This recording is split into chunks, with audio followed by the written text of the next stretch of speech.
안녕하세요. 4년 전 이혼을 한 아이 키우는 30대 싱글맘입니다. 서두부터 툭 까놓고 얘기하면 저는 시댁 때문에 이혼을 했어요. 요즘은 세상이 많이 변해서 며느리들이 더 이상 시댁에 참고 억울한 일은 당하지 않는다고 하던데 저의 경우는 애석하게도 그러지 못했던 게 제 이혼의 원인이었어요. 저는 남편과 26살 때 만나서 31살에 결혼을 했는데요. 솔직히 결혼까지 생각하고 만났던 건 아니었어요. 연애 기간이 길어지다 보니 저보다 4살이 많았던 남편은 슬슬 더 늦기 전에 결혼을 하고 싶어 했고 어느 날부터는 거의 매일 저에게 간접적인 프로포즈를 쏟아냈어요. 우리 만난 지도 오래됐는데 이제 슬슬 결혼하면 어때? 집에서도 내가 장남이라 은근 결혼 얘기 기다리는데. 그래? 근데 우리가 만난 지는 오래됐지만 솔직히 내가 모아놓은 돈이 없어. 자기도 알잖아, 우리 집 형편. 당장 내가 주는 생활비 없으면 힘들 거 뻔한데 결혼은 좀 나중에 하면 안 돼? 그러지 말고 내가 모아놓은 돈이 있으니까 일단 그 돈으로 우리 결혼하고 자기네 집은 계속 똑같이 생활비 들이면 어때? 지금이랑 달라지는 거 없잖아. 그래도 어떻게 아무것도 없이 시집을 가. 나도 염치가 있는데. 난 자기만 있으면 돼. 아마 우리 집에서 자기 사정 이야기하면 무조건 결혼 먼저 하라고 하실걸? 솔직히 우리 결혼에 돈은 문제도 아니다.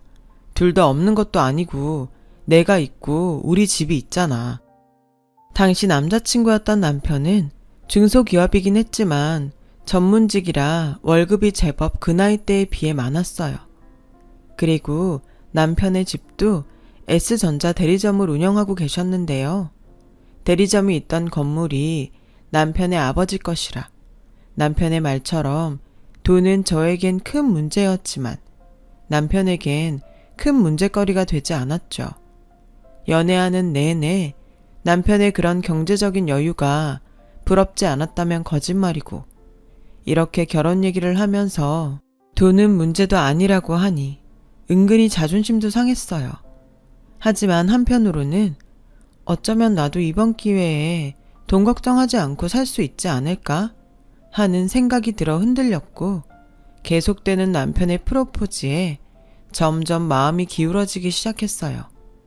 사실 저는 그리 형편이 좋지 못한 집에 장녀로 태어나 한 번도 돈 앞에 자유로웠던 적이 없었거든요. 엄마 아빠 모두 초등학교만 겨우 졸업하셔서 엄마는 남의 집 파출부 일을 하시고 아빠는 공사장에서 소위 말하는 노가다 일을 하셨죠. 제 밑으로는 남동생과 여동생이 있다 보니 한 달에 많으면 2번 정도 집에서 삼겹살 구워 먹을 수 있는 딱 그런 형편이었어요. 집도 제가 직장을 다니기 전까지는 방 2개, 거실과 화장실이 1개인 월세집에서 살았어요. 사정이 이렇다 보니 저는 자의반, 타의반, 첫째라는 이유로 어쩔 수 없는 희생을 해야 할 때도 많았어요. 수진아, 엄마가 우리 딸한테 이런 말해서 미안한데 너 줄 대학 등록금이 없다. 엄마가 여기저기에서 빌려라도 볼까?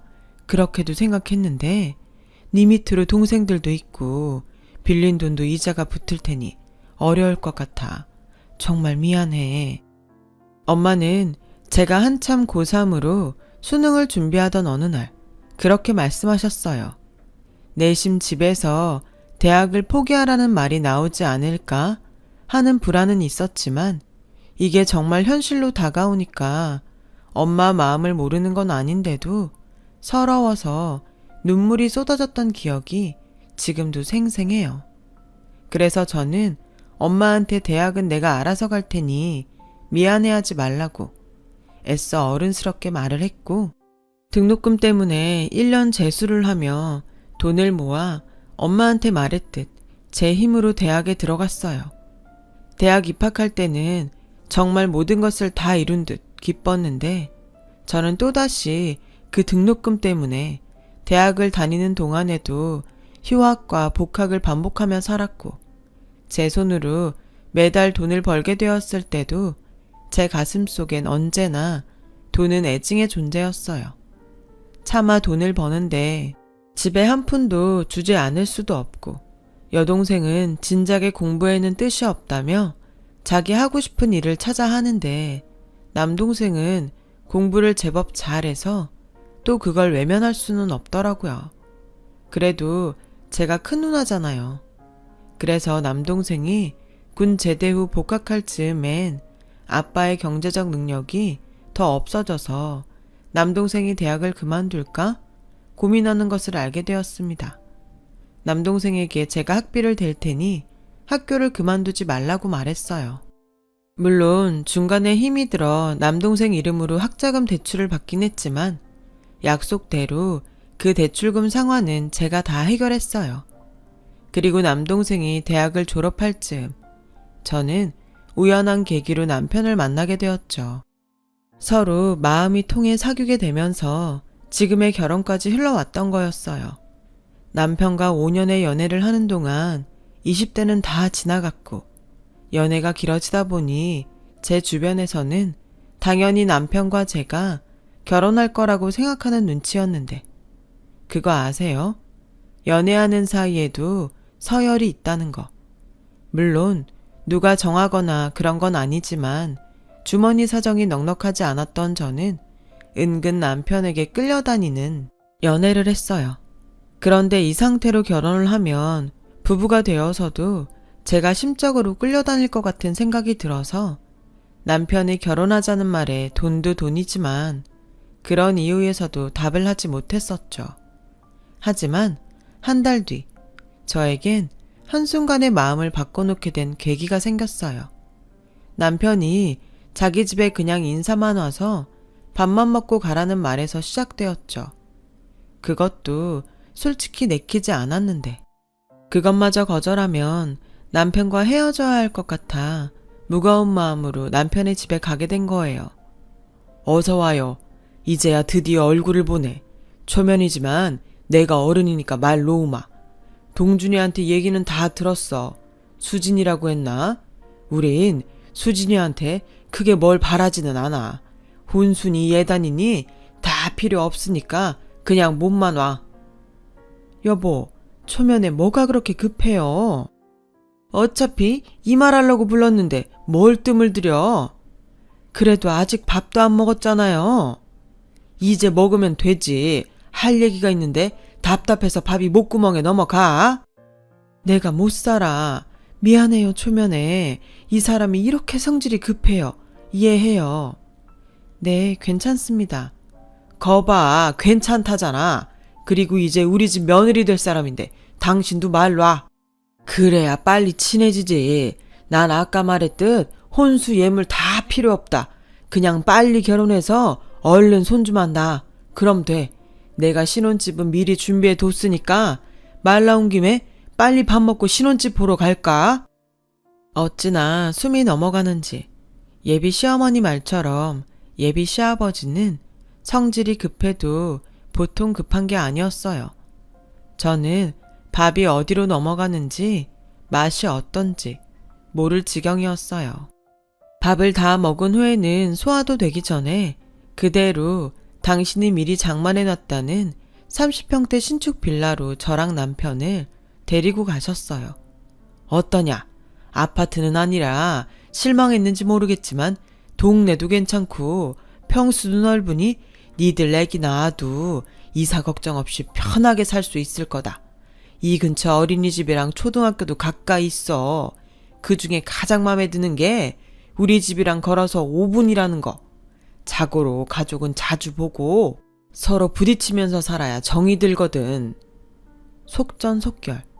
예비 시아버지는 그 말이 딱 어울리게 모든 것을 계획하셨어요. 이런 준비까지 싹 다 마쳤다는 듯 자랑스럽게 말씀하셨죠. 솔직히 시댁과 가까운 것 빼고는 집도 새 건물이고 동네도 좋아서 대놓고 표현하진 못했지만 마음에 들더라고요. 아버지, 너무 급해요. 일단 다 알겠는데 조금만 기다려주세요. 이 사람도 생각할 시간을 줘야죠. 뭔 시간을 더 줘? 니네 5년 만났다며. 난 네 엄마랑 만나서 결혼하는데 5개월도 안 걸렸어. 이렇게 다 주고 다 괜찮다고 하는 시댁이 어딨냐? 나는 진짜 수진이 하나만 오면 된다니까. 남편은 성질 급한 자기 아버지 때문에 제가 더 부담을 느낄까봐 전전긍긍하는 눈치였어요. 그런데요, 저는 그 순간 이 집 며느리가 되고 싶다는 생각을 했어요. 솔직히 가진 거 많은 집인데 다른 조건 하나도 보지 않고 저 하나만 오면 된다는 예비 시아버지의 말이 그렇게 감동일 수 없었거든요. 그래서 성질 급한 시아버지의 뜻에 따라 결혼을 결심하고 3개월 만에 결혼식을 올리게 됐어요. 너무 속전속결로 진행하는 결혼이라 해프닝 하나가 벌어졌었어요. 제가 속도 위반, 혼전 임신을 해서 결혼을 빨리 서둘렀다는 소문이 돌았더라고요. 그걸 해명해야 하는데 시아버지 바람대로 허니문 베이비가 생기는 바람에 꼼짝없이 속도 위반 결혼을 한 여자가 되고 말았고, 비록 소문을 해명할 수는 없었지만 이제 나도 돈 걱정하지 않고 나를 좋아해주는 남편과 시댁 식구들과 행복하게 살리만 남았다는 것에 그런 건 별로 신경이 쓰이지 않았어요. 하지만 곧 저의 이런 바램은 깨지기 시작했어요. 그 시작은 남편의 바로 아랫동생인 도련님이 결혼하면서부터였어요.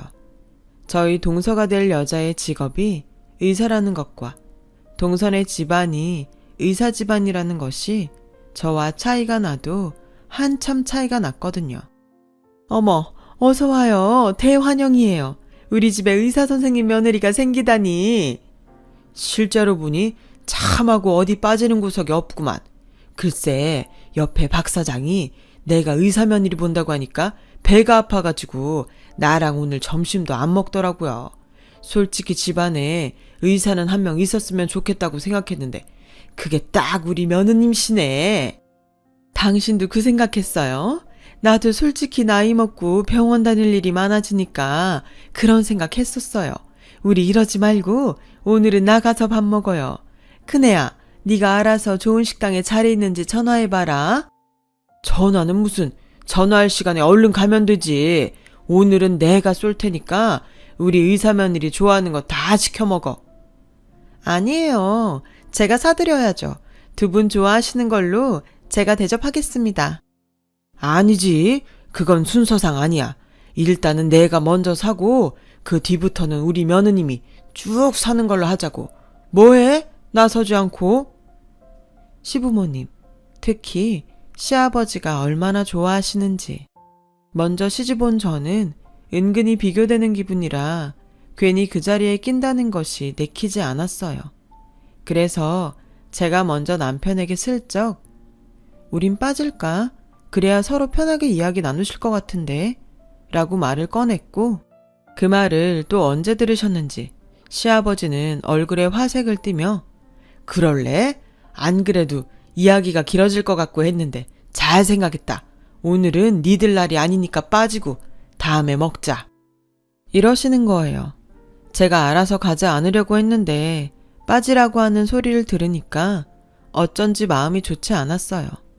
게다가 할아버지의 말에 서운했는지 딸아이가 나도 따라가서 맛있는 거 먹고 싶었는데 라고 말을 하는 걸 보니 한순간에 제가 동서한테 밀려 찬밥이 된 기분이 들더라고요. 그 후 도련님과 동서도 시아버지의 진두지휘 아래 속전속결로 결혼을 진행하게 되었는데 남편을 통해 마음에 걸리는 이야기를 듣게 되었어요. 동훈의 신혼집 있잖아. 엄마가 그러는데 반반씩 돈 대서 명의도 공동명의 한다고 하더라. 동우야, 어차피 돈 없어서 아버지가 대주시는 거지만 벌써부터 며느리가 돈 보탠다고 아주 좋아 죽으셔. 아, 그놈의 돈. 동서는 결혼에 들어가는 모든 비용을 반반씩 평등하게 내자고 했다나 봐요. 그래서 시댁과 5분 거리에 사는 저와 다르게 신혼집도 자기네 친정집과 시댁의 딱 중간쯤에 장만했고 뭐든 한 곳에 치우치는 일 없이 공평하게 하는 듯 했어요. 솔직히 저는 그런 동서가 멋있고 부러웠어요. 저도 능력이 있고 친정에 경제적으로 여유가 있다면 저렇게 자기 목소리 내면서 당당하게 살 수 있었을 거잖아요. 하지만 제 현실은 그렇지 못했고 딸아이를 낳고 회사도 그만둔 저는 점점 동서와 크고 작은 것에 비교를 당하며 상처를 받는 일이 많아졌어요. 어이 며느리, 오늘 내가 술을 먹어서 와서 운전 좀 해. 오늘은 희한하게 입맛이 없네. 이럴 때일수록 몸보신을 해야 하는데 며느리, 네가 나가서 실어놈으로 장어 한 마리 사서 장어탕 좀 끓여봐. 시아버지는 동서가 집안에 들어온 이후로 저를 아주 편하게 생각하셨어요. 그래서 평소엔 시어머니에게 요구하셨던 것들을 저에게 시키셨고 제가 한 것이 마음에 들지 않으면 여지없이 눈치를 주시면서 어느 날은 어이 며느리 이거밖에 못하나?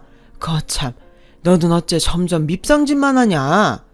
라고 말씀하시는 날도 있었어요.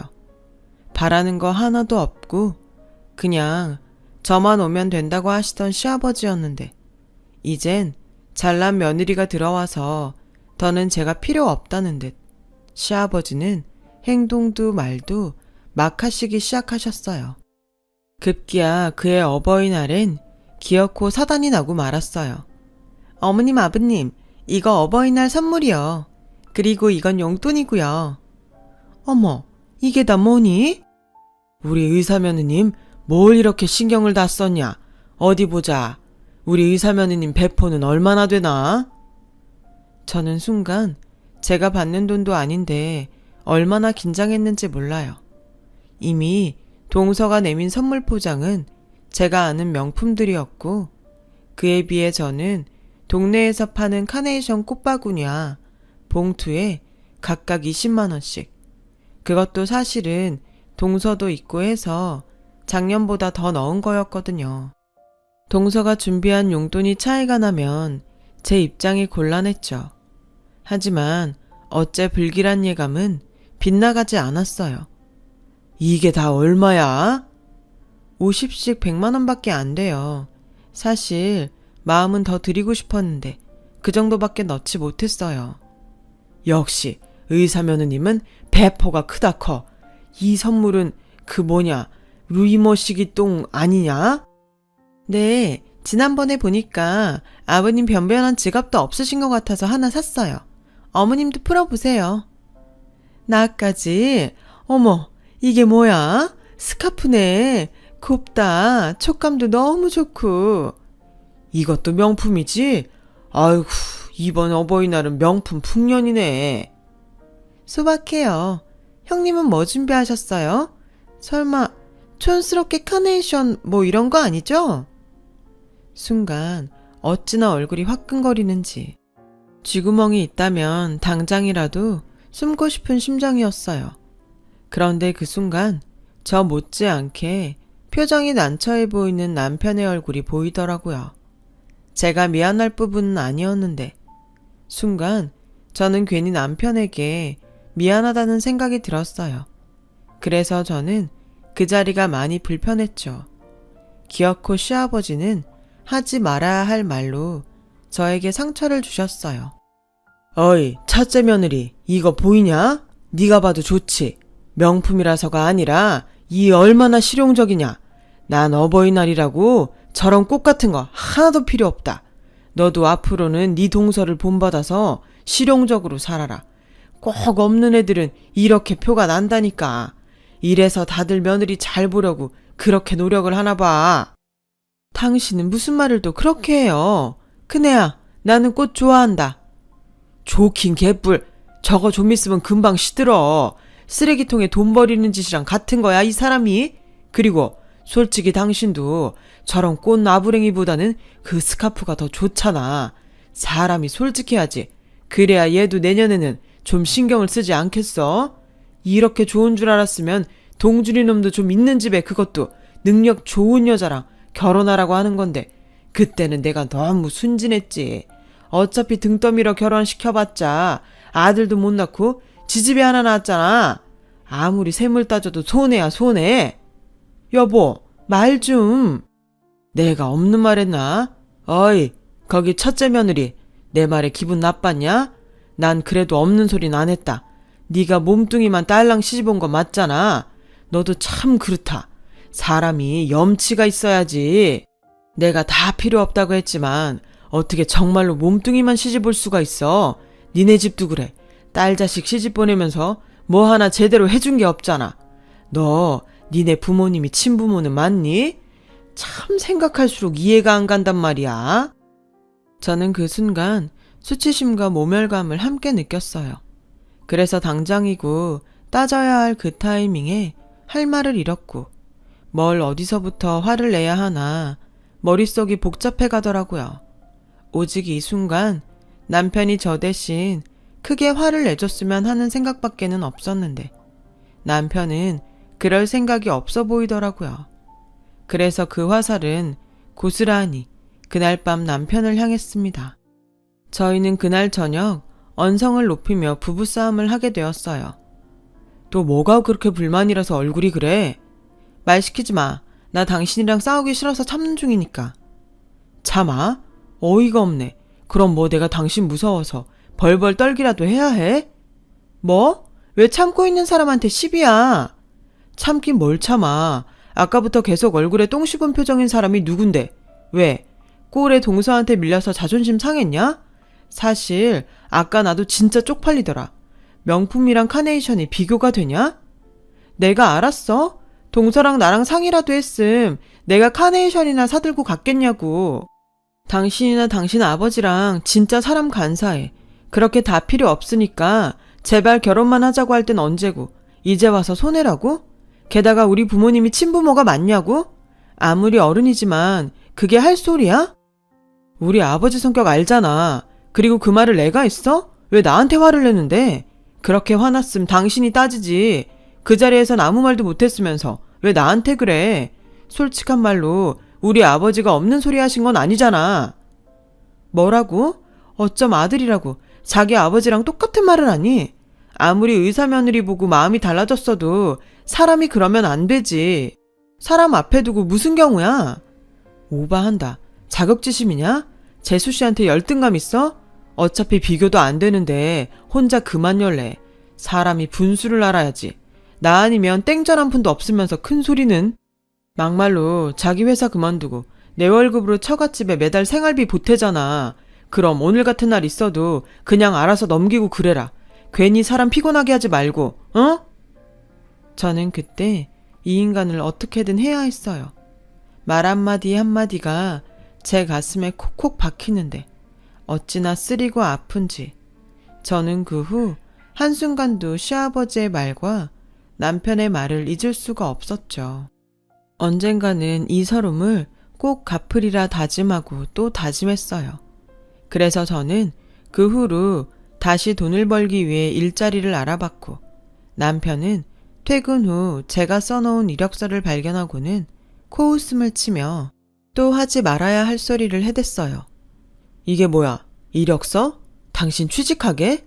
나 참, 현실을 몰라도 너무 모르네. 어느 회사가 당신처럼 나이 많고 애 딸린 경단녀를 받아주냐? 엄한데 신경 팔지 말고 살림이나 똑바로 잘해. 곧 있으면 애 학교 갈 텐데 한글은 다 뗐어? 다른 집 애들은 벌써 한글은 기본이고 영어도 원어민 수준으로 말하더라. 당신은 도대체 집에서 애랑 뭐 하냐? 뭐 하냐고? 그럼 당신은 애한테 뭘 해줬어? 밖에 나가 돈 번다는 이유로 나한테 다 밀어놓고 지금 책임 전가하는 거니? 내가 왜 취직을 하려고 하는 줄 알아? 당신이랑 당신 아버지가 무시하니까. 그래서 나도 돈 벌려고 이러는 거야. 살림하고 애 잘 키운다고 당신네들이 나 무시 안 하겠어? 한글? 영어? 난 그런 것보다 인성을 가르칠 거야. 해도 되는 거랑 하면 안 되는 거. 또 시작이지. 그놈의 열등감. 재수씨 봐라.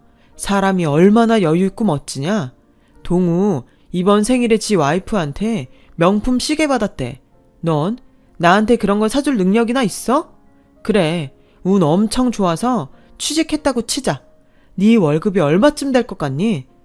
에휴, 지금까지 내가 니네 집에 준 생활비만 따로 모았어도 지금 돈 꽤나 모였을 텐데 아깝다 아까워.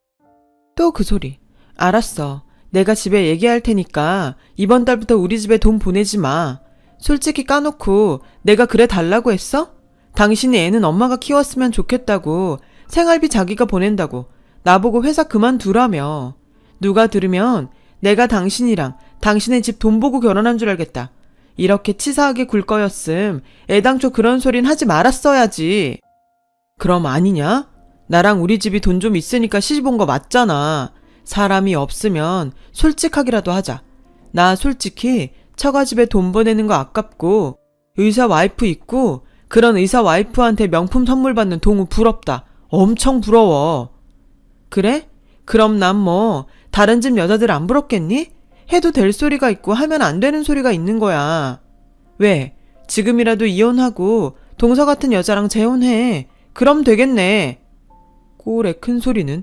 그래, 나야 못할 거 없지. 아쉬울 것도 없고 이혼해. 그때였어요. 갑자기 집 비밀번호 누르는 소리가 들리더니 시아버님이 짐가방을 들고 저희 집으로 오셨더라고요. 니들 싸우냐? 어째 여자 목소리가 문 밖까지 들려? 아버지, 이 시간에 무슨 일로 오셨어요? 그리고 그 가방은 뭐예요? 나, 네 엄마랑 싸웠다. 여편네가 나이를 먹더니 잔소리만 늘어. 그래서 당분간은 여기서 지낼 거야. 어차피 여기가 가게랑도 가까워서 더 편할 것 같고. 아버님, 아무리 그렇다고 하셔도 이렇게 연락도 없이 오시고 번호는 또 어떻게 하셨어요? 얘, 지금 무슨 말을 하는 거니? 이 집 누가 샀냐? 번호? 내가 산 내 집인데 내가 번호를 모를 것 같니? 억울하면 네가 시집 올 때 집 사오지 그랬냐? 땡전 한 푼 없이 시집 온 게 어디서 집주인 행세를 하려고 들어? 저는 그 순간 알았어요. 이 일은 잘 수습하고 넘어간다고 해결될 일이 아니라는 것을요. 어차피 남편이랑 이혼 얘기도 오고 갔고 감정도 상할 대로 상해 저는 더는 이런 대우를 받고 살지 말자고 생각했어요. 아버님, 저 아버님 말대로 땡전 한 푼 없이 시집 왔어요. 그런데요, 저 아버님 말만 믿고 결혼했다가 지금 이 모양 이 꼴이에요. 그때 저한테 뭐라고 하셨어요? 혼수 예단 다 필요 없다고, 저 하나만 시집 오면 된다고 하셨죠? 제가 잘못이 있다면 그 말을 곧이곧대로 믿고 결혼한 것밖에 없어요. 그게 이렇게 큰 잘못이라면 저 미련 없이 이 사람이랑 이혼할게요. 아버님 원하시는 며느리 다시 얻으셔서 행복하게 사세요. 아이고, 누가 무서워할 줄 아냐. 은혜도 모르는 것. 내가 그동안 너한테 얼마나 잘해줬냐. 그래서 머리 검은 것들은 잘해주면 안 돼. 지금도 천지분간 못하고 어디 어른한테 큰 소리야. 이혼? 그래, 해라. 너 올 때 몸뚱이만 왔으니까 몸뚱이만 나가면 되겠네. 아니지. 그동안 내 아들이 번 돈으로 먹고 입고 너 그것도 다 토하고 나가. 저는 기세등등한 시아버지의 말에 코웃음이 났어요. 제가 그 돈 받고 펑펑 쓰면서 편하게 살았나요? 아무리 돈이라는 것이 저한테는 애증의 존재라고 하지만 더는 치사하고 안 입고 와서 딸아이만 데리고 그 잘난 집을 나왔어요. 그리고 잠시 망설이군 역시 갈 곳이 친정밖에 없어서 정말 내키진 않았지만 하는 수 없이 친정집으로 갔어요. 친정 부모님은 저에게 이유를 묻지도 않고 이렇게 싸웠다고 친정에 오는 거 아니라며 저에게 무슨 일이 있는지는 모르지만 집에 들어가서 남편과 화해하라고 하셨어요. 제가 전후 사정을 모두 이야기하자 두 분은 할 말을 잃고 집은 정적만 흘렀어요. 그때였어요. 누나, 잘했어. 이참에 그런 집 살아먹고는 인연 끊어. 내가 누나랑 유나는 책임질게. 나도 그동안 누나한테 엄청 받기만 했잖아. 그래, 네 얘기 듣기 전엔 뭐 대단한 싸움인가 했는데 이건 아닌 것 같다 수진아. 엄마 아빠가 미안해. 우리 때문에 네가 그 집에서 그런 수모를 당했구나. 우린 그저 네가 그 집에서 이쁨만 받고 사는 줄 알았어. 당신 당장 그거 가지고 와. 내가 혹시라도 몰라서 한서방이 준 생활비 네 엄마한테 한 푼도 쓰지 말라고 했다. 너 당장 그거 가지고 가서 그 자식 면전에 던지고 나와. 나도 내 딸 그런 집구석에 다시는 안 보낸다. 친정아빠는 애써 끓어오르는 감정을 누르시며 저에게 말씀하셨고, 저 역시 그날 저녁 밤을 꼬박 새우며 제 이혼에 대해 곰곰이 생각하는 시간을 가졌어요. 그리고 내린 결론은 아무리 동서 때문에 이런 일이 벌어졌어도 저 사람들 진심이 저렇다면 언제고 다시 이런 일이 반복될 것이 분명하기에 이쯤에서 정리하는 것이 맞다 라는 판단이 서더라고요. 그래서 다음날 남편을 찾아가 아빠가 주신 통장과 이혼 서류를 내밀었고, 남편은 통장을 보며 얼씨구나 하고 망설임 없이 이혼 서류에 도장을 찍었어요. 자식에 대한 부성애도 없는지 아이의 친권에 대해서는 이런 방구도 없었고요. 비록 아이가 있어 숙려기간은 있었지만 저희는 그렇게 이혼을 했어요. 그리고 그 후부터 저는 새로운 제 인생을 위해 취업에 도움이 될 만한 자격증을 따는 등 살기 위해 노력했고, 그 노력의 끝에 드디어 새 직장을 얻을 수 있게 됐죠. 그리고 한 달 뒤, 첫 월급이 나온 그날, 액수를 떠나 통장에 찍힌 월급을 보고 어찌나 울었는지. 저는 다시 제 힘으로 제 인생을 살 수 있다는 기쁨에 그날은 돈이라는 것이 애증이 아닌 감사한 존재로 느껴졌어요. 제가 그렇게 마음을 좋게 고쳐먹은 덕일까요? 저희 이혼 후 저희 집은 운이라는 것이 정말로 있는지, 동생이 몇 년 전 대학 동기들을 모아 작게 차린 건설회사가 점점 성과를 내기 시작했어요. 공사 규모가 점점 커지면서 현장 경험이 많은 아빠까지 동생의 회사에 합류해 동생의 회사는 설립 5년 만에 그 규모가 상당히 커지게 되었어요. 저희 아빠가 배움은 짧았어도 설계면 설계, 설비면 설비, 그쪽에서도 기술이 아깝다고 칭찬이 자자하셨거든요. 나이를 드시고 체력이 안 되셔서 예전 같지 않으셨지만 그 노하우는 동생의 회사에 큰 도움이 되었다고 했어요. 그 덕에 저희 집은 전에 없던 풍족함을 찾았습니다. 엄마는 꿈에서나 바라던 2층짜리 전원주택으로 이사를 하게 되어 그날 얼마나 감동해서 우셨는지 몰라요. 그리고 항상 허름한 작업복만 입으셨던 아빠는 이젠 말끔한 차림으로 외제차를 끌고 출퇴근을 하시게 되었어요. 정말이지 이 행복이 절대 깨지지 않았으면 하는 마음이 절로 생기더라고요. 그래서 저는 저희 집에 이런 큰 행복을 가져다 준 동생이 너무나 고마웠죠. 어디서 저런 복덩이 같은 동생이 우리 집에 태어났나 감사한 마음까지 들 정도였어요. 그러던 어느 날 동생이 저에게 선물이라며 명품 가방에 든 쇼핑백을 가지고 제 방에 들어왔어요. 누나, 선물. 웬 거야? 오늘 내 생일도 아닌데. 그리고 누나는 이런 비싼 가방 가지고 갈 데도 없어. 갈 데가 왜 없어? 누나 출근도 하고 친구도 만나잖아.